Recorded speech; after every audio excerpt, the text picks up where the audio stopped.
The legend lives on from the Chippewa on down of the big lake they call Gitchagumi. The lake, it is said, never gives up her dead when the skies of November turn gloomy. With a load of iron ore, 26,000 tons more than the Edmund Fitzgerald weighed empty. That good ship and true was a bone to be chewed when the gales of November came early. The ship was the pride of the American side, coming back from some mill in Wisconsin. As the big freighters go, it was bigger than most, with a crew and good captain well seasoned, concluding some terms with a couple of steel firms when they left fully loaded for Cleveland. Then later that night when the ship's bell rang, could it be the north wind they'd been feeling?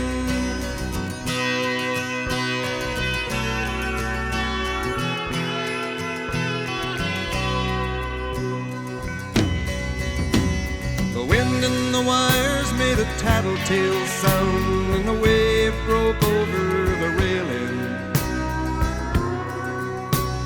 And every man knew, as the captain did too, 'twas the witch of November come stealing.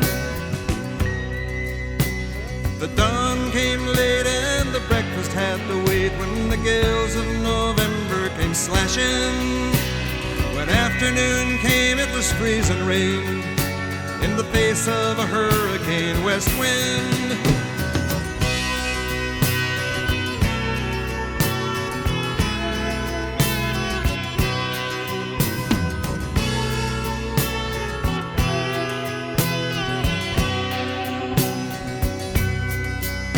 When supper time came, the old cook came on deck saying, "Fellas, it's too rough to feed you." At 7 p.m. a main hatchway caved in. He said, "Fellas, it's been good to know ya." The captain wired in, he had water coming in, and the good ship and crew was in peril. And later that night, when his lights went out of sight, came the wreck of the Edmund Fitzgerald.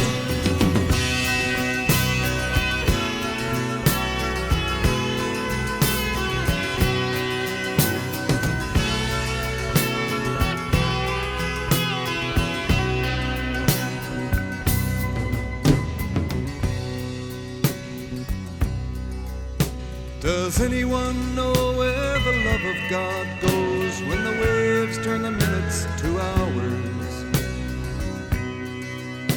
The searchers all say they'd have made Whitefish Bay if they'd put 15 more miles behind her. They might have split up or they might have capsized. They may have broke deep and took water. All that remains is the faces and the names of the wives and the sons and the daughters.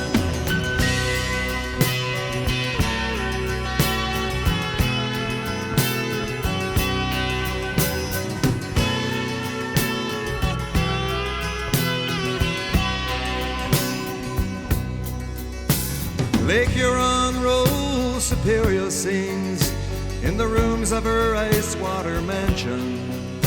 Old Michigan steams like a young man's dreams. The islands and bays are for sportsmen. And farther below, Lake Ontario takes in what Lake Erie can send her. And the iron boats go, as the mariners all know, with the gales of November remembered.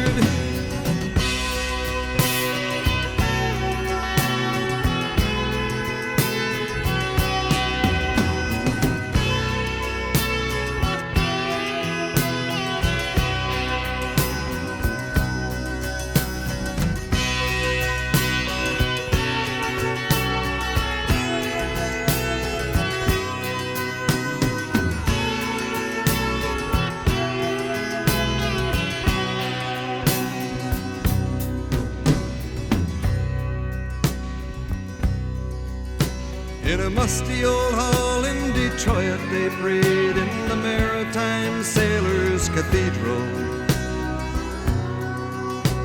The church bell chimed till it rang 29 times for each man on the Edmund Fitzgerald. The legend lives on from the Chippewa on down of the big lake they call Gitchagumi. Superior, they said, never gives up her dead when the gales of November come early.